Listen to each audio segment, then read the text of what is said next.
ఆంధ్రప్రదేశ్ రాష్ట్రంలో ఒక మంచి పరిపాలన అనేది గౌరవ ముఖ్యమంత్రి నారా చంద్రబాబు నాయుడు గారు, గౌరవ ఉప ముఖ్యమంత్రి శ్రీ కొణిదెల పవన్ కళ్యాణ్ గారు ఆధ్వర్యంలో ఈ యొక్క మన దేశ ప్రధాని నరేంద్ర మోడీ గారి ఆశీస్సులతో ఆంధ్రప్రదేశ్ అన్ని రంగాల్లో అభివృద్ధి జరుగుతుంది.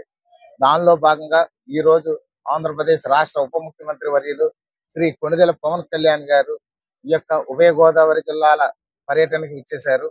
వారి యొక్క దైవ దర్శనానికి వెళ్లి అనంతరం రోడ్లు శంకుస్థాపన చేస్తారు.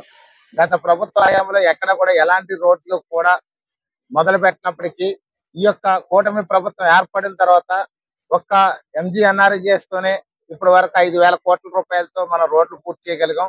మరొక 6,500 కోట్ల రూపాయలతో కూడా ఈ జనవరిలో మనం ఖచ్చితంగా పల్లి పండుగ 2O కింద 6,500 కోట్ల రూపాయలతో నిధులతో మనం చేస్తున్నాం. అలాగే ఆర్ఎన్బి రోడ్లు కూడా మనం సుమారుగా లెక్కిస్తే 3,000 కోట్ల రూపాయల నిధులతో కూడా ఆర్ఎన్బి రోడ్లు కూడా వేసాం.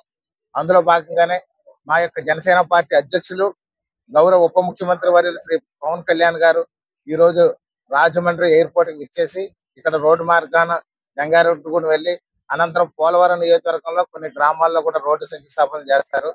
ఈ యొక్క పర్యటన అంతా కూడా కేవలం రోడ్లు అభివృద్ధి చేయడానికి, అదే విధంగా స్థానికంగా ఉన్నటువంటి సమస్యలు పరిష్కరించడానికి ఈ యొక్క పవన్ కళ్యాణ్ గారు ఇచ్చేశారు.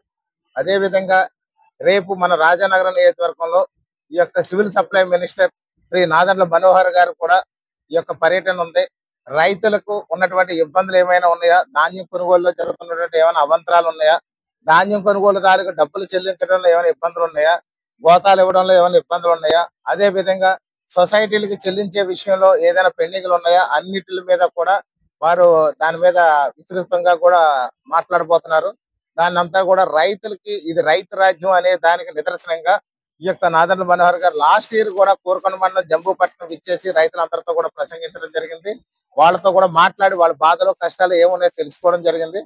ఈసారి రాజానగరం మండలం సంపద నగరం కూడా విచ్చేస్తున్నారు. దీనికి తెలుగుదేశం పార్టీ తరఫున బొడ్డు వెంకటరమణ చౌదరి గారు, భారతీయ జనతా పార్టీ తరఫున పిక్కి నాగేంద్ర గారు, అదే విధంగా Janasena party, Telugu Desam party, Bharatiya Janata party రాష్ట్ర నాయకులు, అదే విధంగా జిల్లా నాయకులు, అదే విధంగా మండల నాయకులు, గ్రామ నాయకులు, సర్పంచులు అందరూ కూడా ఆ కార్యక్రమాలకి హాజరవుతున్నారు. ముఖ్యంగా రైతు సోదరులు అందరూ కూడా ఈ కార్యక్రమానికి హాజరవ్వాలని చెప్పి తెలియజేస్తున్నారు. Thank you.